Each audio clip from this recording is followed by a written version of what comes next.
కేంద్రంలో తెలంగాణకు ప్రధానమంత్రి మోదీ మంత్రివర్గంలో 2 స్థానాలు దక్కడం పార్టీ శ్రేణుల్లో ఉత్సాహాన్ని నింపింది. రాష్ట్రంలో పార్టీ బలోపేతం కోసం చేసిన ప్రయత్నాలు ఫలిస్తున్నాయి. రాష్ట్రంలో అధికారమే లక్ష్యంగా కేంద్ర నాయకత్వం మరింత దృష్టి సాధించినట్లు తెలుస్తుంది. మరిన్ని వివరాలు బీజేపీ రాష్ట్ర కార్యాలయం నుంచి మా బ్యూరో చీఫ్ శ్రీనివాస్ అందిస్తారు. కేంద్రంలో మూడోసారి అధికారంలో చేపట్టిన బీజేపీ తెలంగాణ రాష్ట్రానికి ప్రత్యేక ప్రాధాన్యత ఇచ్చింది. ఈ తాజాగా 8 మంది ఎంపీలు గెలవడంతో ఒక సరైన ప్రాధాన్యత ఇస్తూ ఇద్దరిని కేంద్ర మంత్రులుగా చోటు ఇవ్వడం, మోడీ మంత్రివర్గంలో ఇద్దరికి చోటు ఇవ్వడం అనేది పార్టీ శ్రేణులను ఉత్సాహపరుస్తున్న విషయం. అదేవిధంగా గతంలో 4 ఎంపీ స్థానాలు ఉన్నప్పుడు ఒక మంత్రి పదవి ఇచ్చారు కేంద్రంలో. అలాగే ఇప్పుడు 8 స్థానాలు గెలిచారు కాబట్టి 8 స్థానాల్లాగానే ఈ మంత్రి పదవులు కూడా ద్విగుణీకృతమైనట్లు కూడా మనం చెప్పుకోవచ్చు. ఈ సందర్భంలోనే ఎంతోమంది కేంద్రం మంత్రివర్గంలో స్థానం కోసం ఎదురు చూశారు.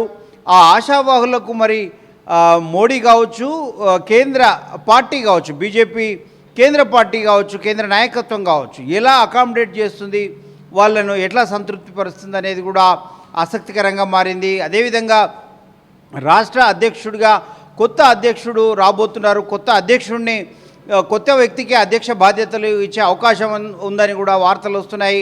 అది ఎవరు కానున్నారు, ఎట్లా కానున్నారు అనేది కూడా ఒక చర్చ జరుగుతున్న పరిస్థితి. చాలా ఆసక్తికరంగా తెలంగాణలో జరుగుతున్న పరిస్థితి ప్రత్యేకించి. ఎందుకంటే తెలంగాణలో అసెంబ్లీ నుంచి మొదలైనటువంటి ఒక విజయ పరంపర, అంటే అంతకు ముందే విజయ పరంపర మొదలైంది. గత జిహెచ్ఎంసీ ఎన్నికలు కావచ్చు, ఉప ఎన్నికలు కావచ్చు, అదే కొనసాగుతూ అసెంబ్లీలో కూడా గతంలో కంటే ఎన్నడూ లేనంతగా మరి 8 స్థానాలు కావడం ఎమ్మెల్యేలు, అలాగే ఎంపీ స్థానాలు కూడా 8 గెలవడం, ఇట్లా వరుసగా వస్తున్న గెలుపుతో పార్టీ శ్రేణులు చాలా ఉత్సాహంగా ఉన్నాయి. అలాగే పార్టీ తెలంగాణలో చాలా ఆశాజనకంగా కనబడుతున్నట్లు కూడా మనకు తెలుస్తూ ఉంది. విమర్శకులు కూడా ఇదే అంశాన్ని పదే చెప్తున్న పరిస్థితి. ఈ క్రమంలో పార్టీ అధ్యక్షుడు ఎవరు కానున్నారు, ఇలాంటి ఊపు మీద ఉన్న సందర్భంలో ఇదే ఊపుతో, ఇదే ఉత్సాహంతో, ఇదే వ్యూహంతో ముందుకు నడిపించగల సమర్థుడు ఎవరు అనేది ఇప్పుడు చాలా ఆసక్తికరంగా అందరూ ఎదురు చూస్తున్న పరిస్థితి.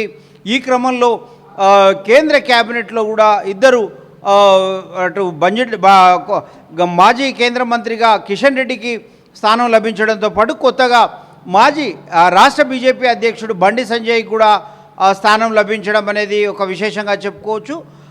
ఇటువైపు ఈ 2 మంత్రి పదవులు ఇవ్వడంతోనే కేంద్రం ఎంత ఆసక్తిగా చూస్తుంది తెలంగాణ పార్టీ అభివృద్ధికి అనేది కూడా తెలుస్తూ ఉంది.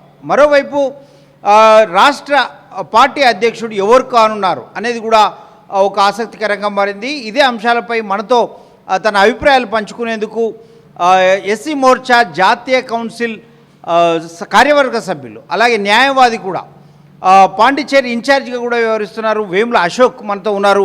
వారితో మాట్లాడించే ప్రయత్నం చేద్దాం, వారిని మాట్లాడించే. చెప్పండి అశోక్ గారు, ఆసక్తికరమైన పరిణామాలు అయితే చోటు చేసుకుంటున్నాయి. కేంద్రంలో కేంద్ర మంత్రివర్గంలో 2 స్థానాలు దక్కాయి. అలాగే రాష్ట్ర అధ్యక్షుడి కోసం కూడా కసరత్తు ప్రారంభమైంది. మీరు ఎట్లా చూస్తున్నారు పార్టీ భవిష్యత్తును?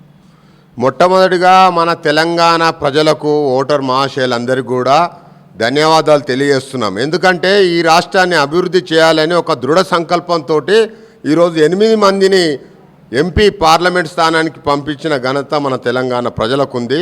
అది మోడీ గారి విశ్వాసంతో ఈరోజు మనకు 2 పదవులు, క్యాబినెట్ పదవులు మనకు రాబోతున్నాయి. కాబట్టి దానికి మొట్టమొదటిగా తెలంగాణ ఓటర్ మహాశయులకు, అదేవిధంగా తెలంగాణ ప్రజలకు, తెలంగాణ కార్యకర్త బంధుమిత్రులందరూ కూడా మరొకసారి అందరం కూడా ధన్యవాదాలు తెలియజేస్తున్నాం. మోడీ ప్రమాణ స్వీకారానికి కేసీఆర్ కూడా ఆహ్వానం పంపింది. ఇది ఒక ఆసక్తికరమైన పరిణామం.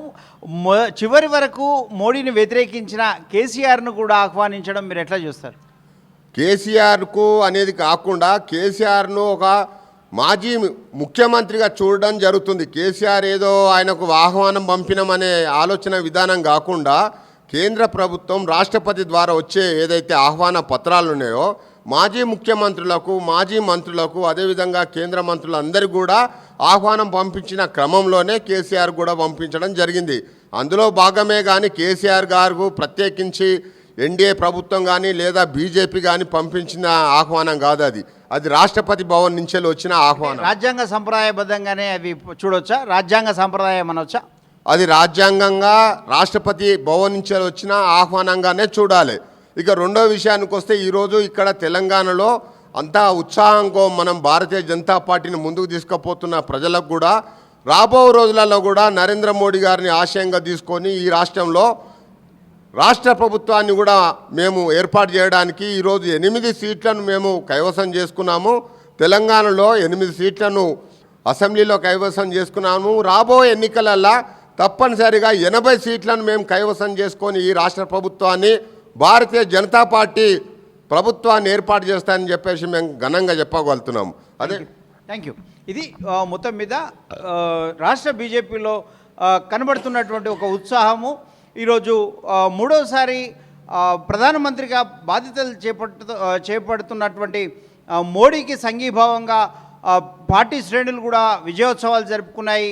ఇది మొత్తం మీద ఈ ఉత్సాహం మరి వచ్చే అసెంబ్లీ ఎన్నికల నాటికి ఏ స్థాయిలో ముందుకెళ్తుంది, ఏ స్థాయిలో అది ఓట్లుగా మలిచి ప్రజల అభిమానం పొంది నిజంగా వాళ్ళ సంకల్పం ఏదైతే రాష్ట్రంలో ప్రభుత్వాన్ని ఏర్పాటు చేయాలనుకుంటున్నారో ఆ సంకల్పం ఏ మేరకు నెరవేరుతుంది, ఎలా ఉండబోతున్నాయి ఇక ముందు రాజకీయ మలుపులు అనేది చాలా ఆసక్తికరంగా మారుతున్న పరిస్థితి. వీడియో జర్నలిస్ట్ మధుతో Srinivas, city vision, Hyderabad. Vote studio.